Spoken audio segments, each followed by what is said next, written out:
Sebenarnya umumnya kenapa uang di bank itu mengendap? Berarti kenyataannya memang belum dipakai. Kenapa belum dipakai? Karena belum jalan tadi. Jadi mengendap itu sebagian besar bukan karena dia ingin mendapatkan keuntungan, tetapi karena belum digunakan. Realisasi tadi belum jalan. Walaupun ada yang sengaja didepositokan, tapi itu tidak banyak.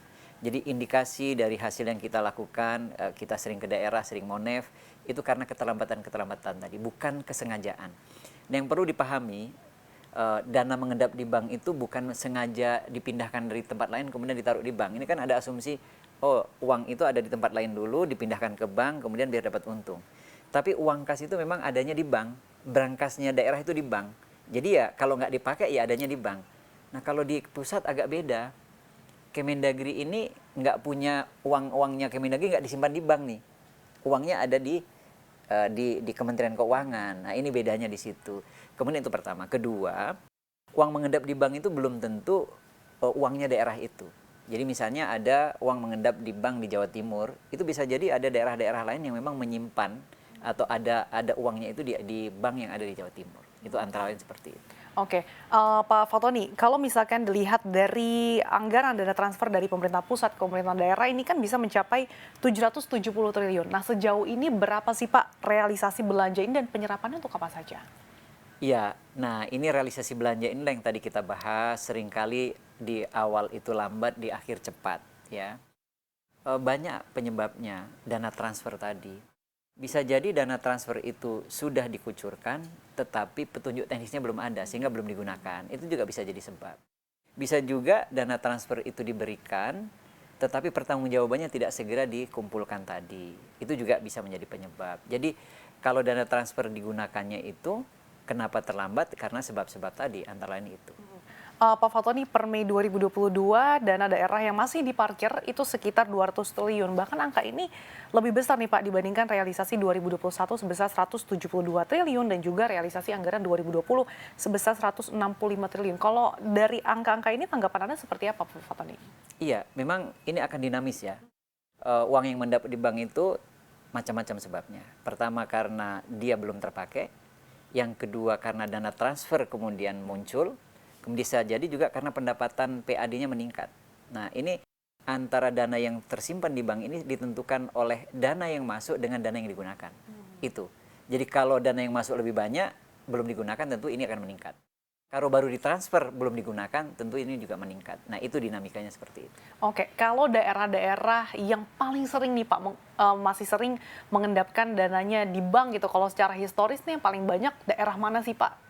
Nah ini yang sering perdebatan. Orang melihat itu persentase atau jumlah. Yang selama ini sering diekspos yang mengendap di bank itu dari sisi jumlah.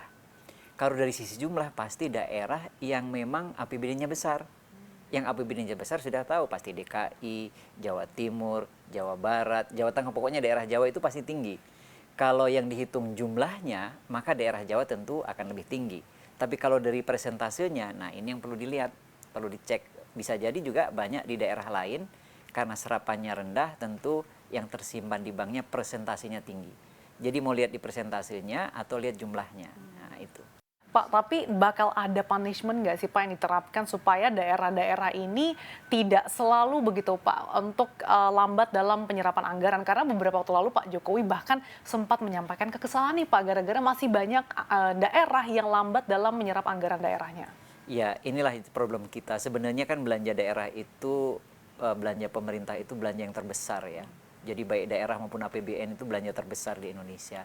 Jadi diharapkan dengan digunakannya uang itu akan mendongkrak ekonomi, mendongkrak daya beli masyarakat, kemudian akan membuat peredaran uang yang ada di masyarakat ini sehingga berdampak pada pertumbuhan ekonomi. Nah kalau itu tidak digunakan, ini ibarat penyakit komplikasi Mbak. Jadi kemana-mana nih dampaknya. Serapan anggaran nggak jalan, ekonomi nggak bergerak, kemudian daya beli rakyat juga nggak meningkat dan macam-macam. Maka sudah tepat kalau kemudian pemerintah memikirkan ada reward and punishment. Keadilan itu kan reward and punishment. Tentu yang serapannya tinggi akan diberikan apresiasi, diberikan penghargaan, dan itu sudah.